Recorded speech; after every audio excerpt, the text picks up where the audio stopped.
Hello, my friends, and welcome back. Thank you very much for being with me again today. At this point, I am 98% convinced that the so-called Western Europe's elite want a conventional war against Russia. As I mentioned this, and I stated this, I claimed on many of my videos by using the baboons in the Eastern Europe, the weaker, the poorer Europeans, to fight their wars in order to take Russia's resources. This is the goal. Now, these elites, and I'm talking about when I say countries here, like the Europeans, I'm talking about the Western European elites, not the people, not the citizens. Even though the elites or the political class was elected or is elected by the people, supposedly in the democratic systems of the European Union.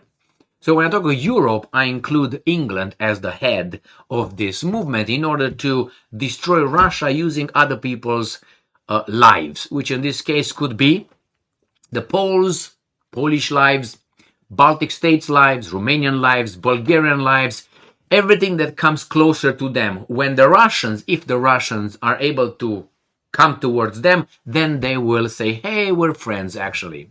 We're going to try a different way. I made a video earlier today using one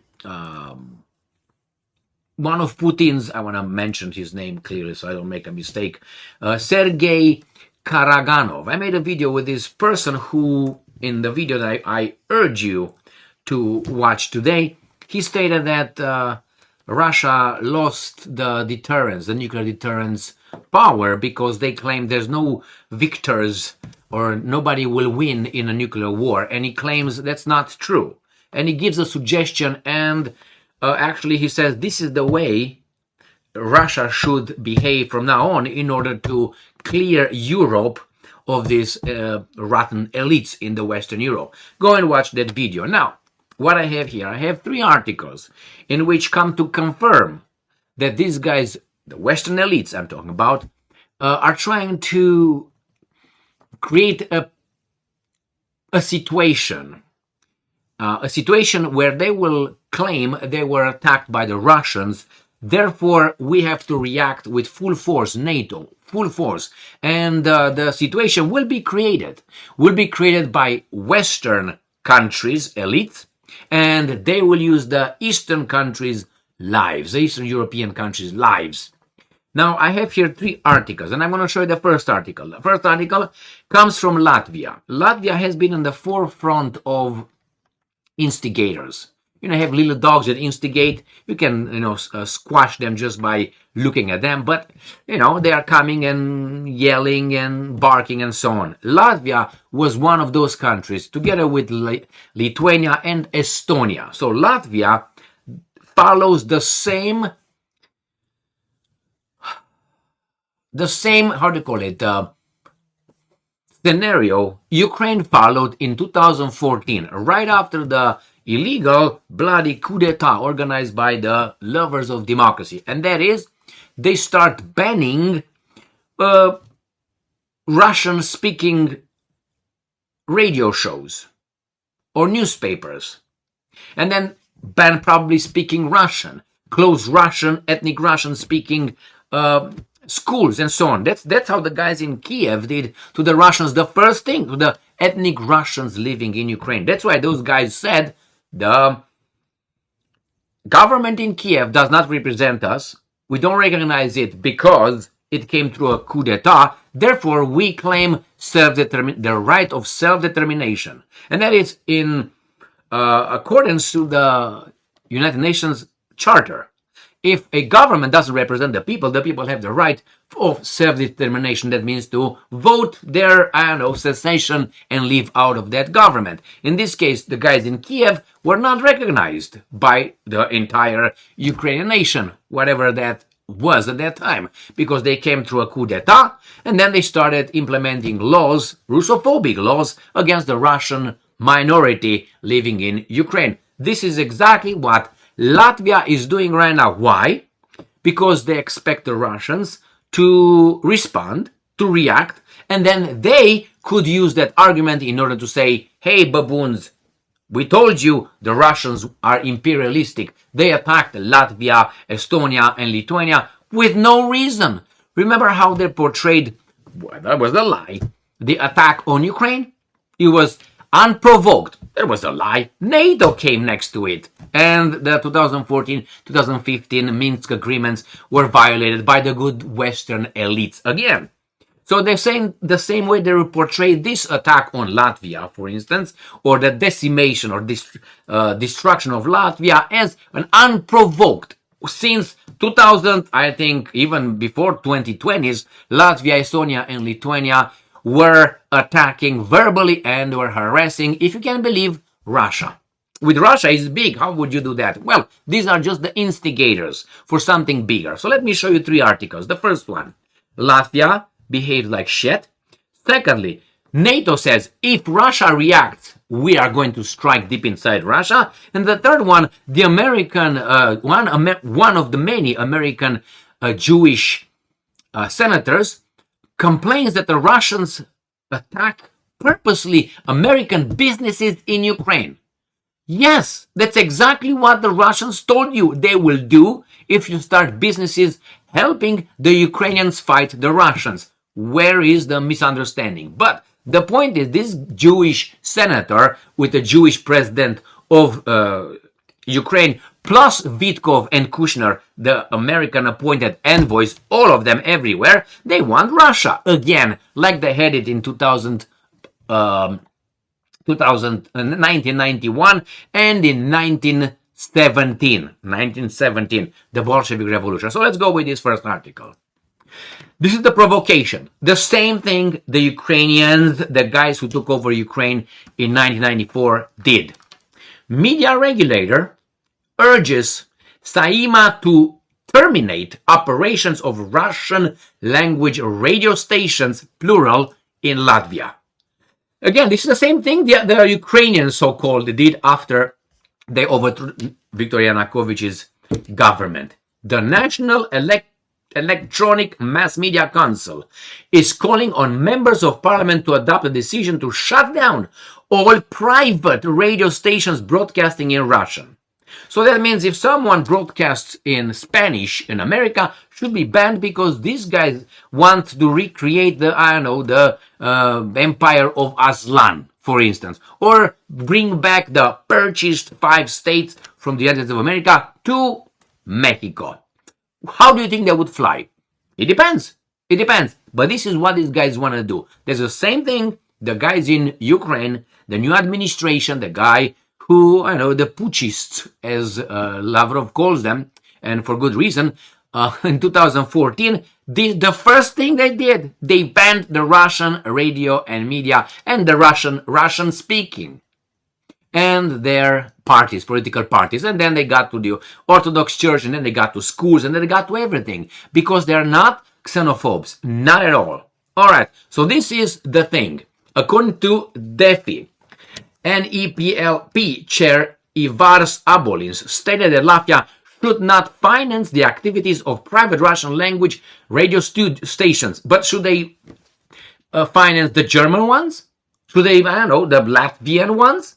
The French ones? He argued that Latvia is effectively funding such stations because they use state-owned frequencies free of charge, which are public property and the most valuable part of their business. See, the devil is in the details here, supposedly. This is the problem. They can say whatever they want, like Trump.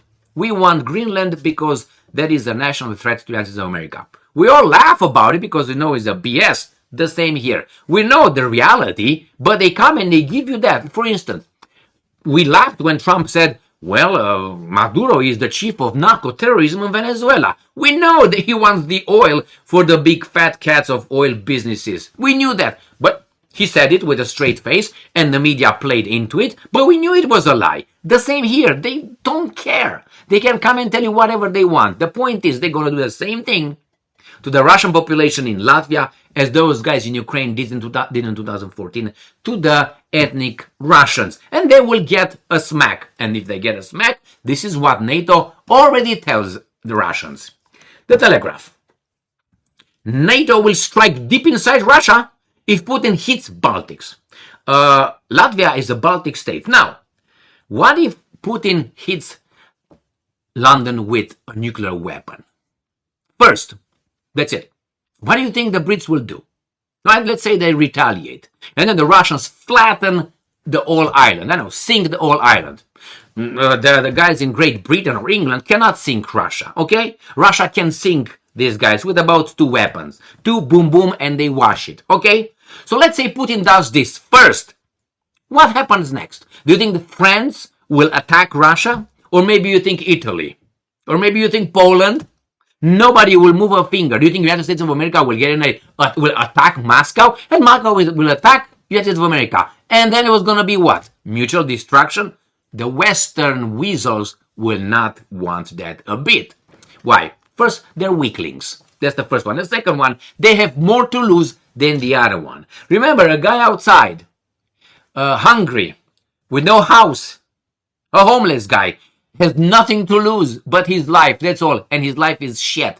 But a guy who's already like Soros, George Soros or Alexander Soros, they have everything to lose. Everything the Mr. George Soros fought even in Budapest, selling his fellow Jews to the Nazis, snitching around. And he's proud of it. He said those were his best times in his life in Budapest, when he cooperated with whom? You know what I mean? So this is Soros. Do you think Soros wants to go to see Moses or something? No, he worked hard for this. So again, these guys threaten. That is, if you react to what we do to your Russians in Latvia, we will attack you conventionally. Go to watch that video that I made earlier today. All right, and then we find this guy who's another guy, interesting, U.S. Senator, Jewish Senator, overrepresented in the Senate, just so you know. They're 3% of the society in the U.S., less than 3%, and there's how many, 10 or something senators? Well, but they say we're white, because they're kukurundo luntri, with the S on 2 sides in the same time. Says Russia is deliberately targeting American businesses in Ukraine. Correct. Look at this face. Can you see the camel? Oh no. You can see them? This guy. Hey, daddy, yes. This is my new boyfriend. Oy vey. Chick. All right. So he's crying that the Russians do something again. You support my enemy. You are my enemy. Where is the misunderstanding? Again, the Russians that are targeting the American businesses, goddamn right they do. Are those businesses supporting the the Jewish leadership of Ukraine? I mean, we know that. I mean, it's a fact. You don't like it, it's a fact. What, Zelensky is Jewish? What, Reznikov was Jewish? He's not anymore. He's Jewish. He's not anymore. What's his name? Yermak is Jewish. He's not there anymore. Took his money and left. And then you got Shmihal, Jewish, the former prime minister, now the energy minister. What do you think he's doing over there? Controlling the resources of Ukraine and give it to their buddies like Bronstein wanted to do, which is Trotsky in 1917. He was in New York when the other guys were having the Russian Revolution in St. Petersburg. The same thing. So this guy obviously wants us to fight with us, for them, which is Zelensky, Stein, and their money makers and changers. Here is, my friends. There is these guys. Oh my God, they shoot the Americans. He doesn't give a shit about those American businesses. All he cares about his group. All right, I'm telling you that. Why? I know that. I have a gut feeling. I have just an opinion. I have an opinion, good or bad, man, but I have an opinion. I have the right to say it and no consequences because it's just an opinion, man. It's just a word, man. It's just a crazy thing to say. So, remember, these guys want to go in a conventional war. The Russians must change it into a nuclear war. Straight. Not, we're gonna do it. And I explained how they should do it. And even that, Sergei said the right thing. Go and watch that video. I'm glad that at least there's a guy who really puts things in a perspective as I do. Thank you very much for being with me again today. Stay strong, stay smart, look for the truth, and be just.